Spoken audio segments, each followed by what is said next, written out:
Cosas como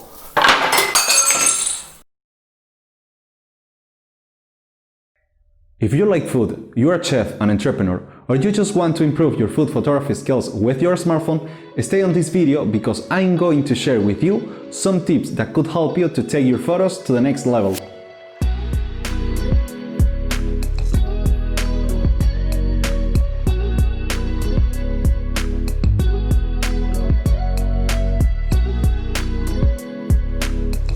Hi, this is Leo here, and today I will be using the Xiaomi Mi 10T Pro that I have to say that it's a pretty awesome smartphone.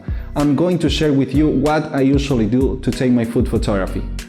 Before we can continue, please make sure you subscribe to my channel, and if you want, you can go to my Instagram and follow me. I'm always sharing there some behind the scenes and stuff like that. Okay, then let's begin. Este contenido es de YouTube. Before we can start using the camera on our smartphones, I would like to say that I see the food photography, or I divide food photography in two parts.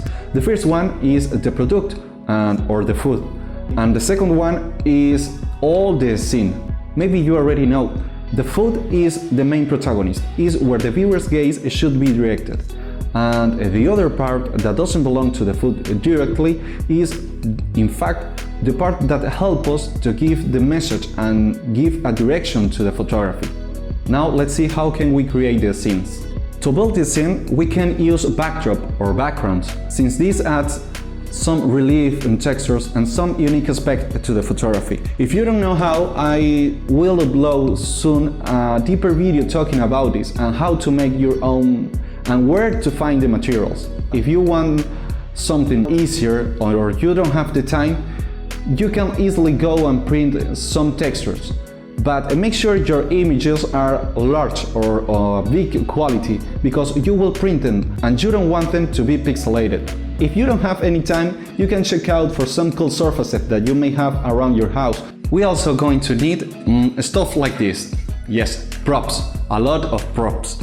You can use whatever you have in your home, like wood meat tables or ceramic or anything that could look interesting or with a story.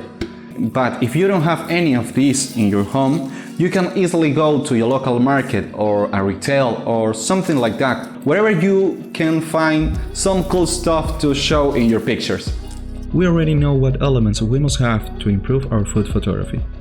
I will use the Xiaomi Mi 10T Pro, which is an incredible and highly recommended phone, but this tutorial is valid for any brand. Regardless of the model, it is important to remember that camera sensors cope better in conditions of abundant light. That is why I recommend looking for a light entrance, such as a window, so that sunlight can enter the scene. You can regulate the intensity of the light using curtains or a diffusal like the one you are seeing.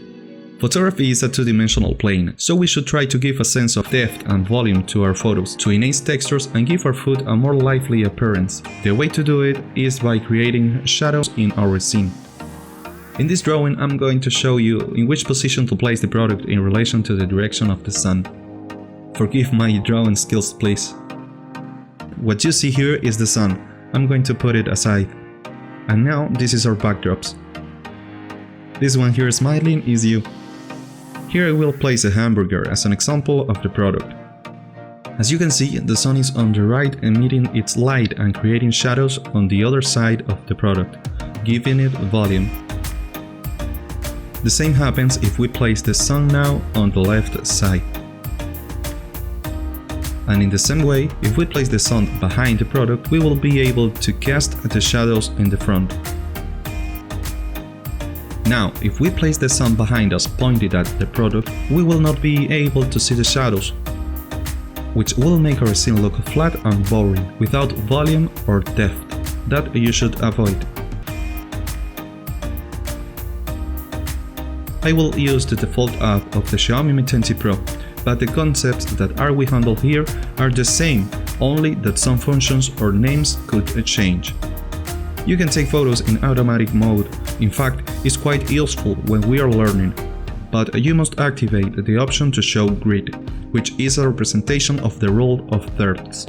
It is a tool that will help us to better compose our photos, and it is used a lot on food photography. These lines will serve as a guide to know where to place your elements. The points where each line intersects are called point of interest. And there you can play in different ways to give your photos a more attractive appearance. You can also fill in a space and leave some empty boxes. Everything will depend on you and what you want to communicate. Something very useful and that I usually use a lot is the portrait mode, because it gives us a very beautiful depth of field that makes our product stand out by separating it from the background. You can play with the values, but remember that on phones this depth of field is digitally generated. Don't use portrait mode for overhead shots, as you could accidentally blur some points of interest. Now let's move on to Pro mode. The S that you are seeing there underneath means shutter speed.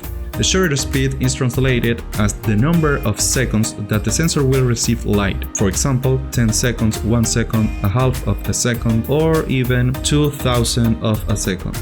You can see now my hand is smoother at a faster shutter, and it looks blurry at a slower speed.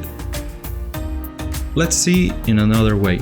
Slow shutters will give you more light, but you will have to use a tripod or fixed surface because it could be shaken.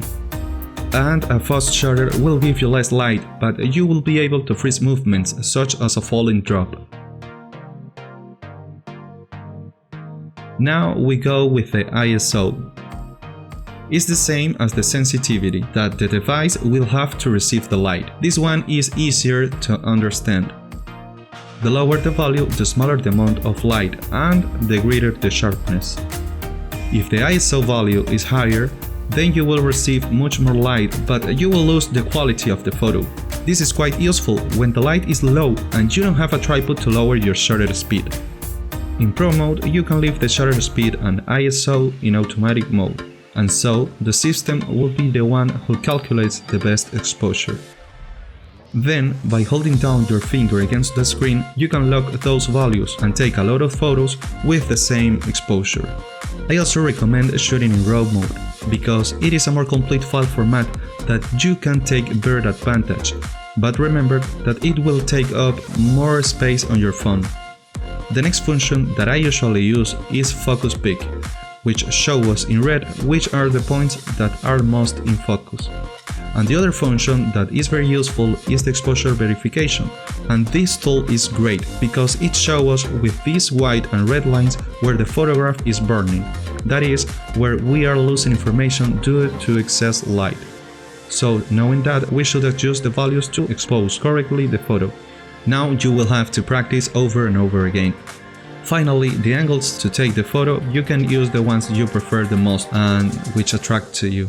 I recommend that you start with the most popular ones, which are the 45-degree angle, which is how we usually see our food on the table from our eyes. There is also the frontal angle, or 0 degrees.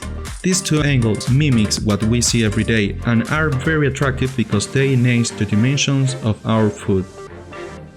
And finally, the zenith angle, that is also widely used for different types of food. Be very careful with this angle, as it is not very useful for food as such as hamburgers or similars. On the other hand, it is quite useful for pizzas, tart, cookies. Now you will have to practice and keep exploring your creativity. Remember that social networks like Pinterest and Instagram can be sources of inspiration that could help you. Okay guys, this is it for today. I hope this video can be helpful for you, and remember to subscribe to my channel, and if you have any question, please go to my Instagram and ask me whatever you want. I will be happy to helping you.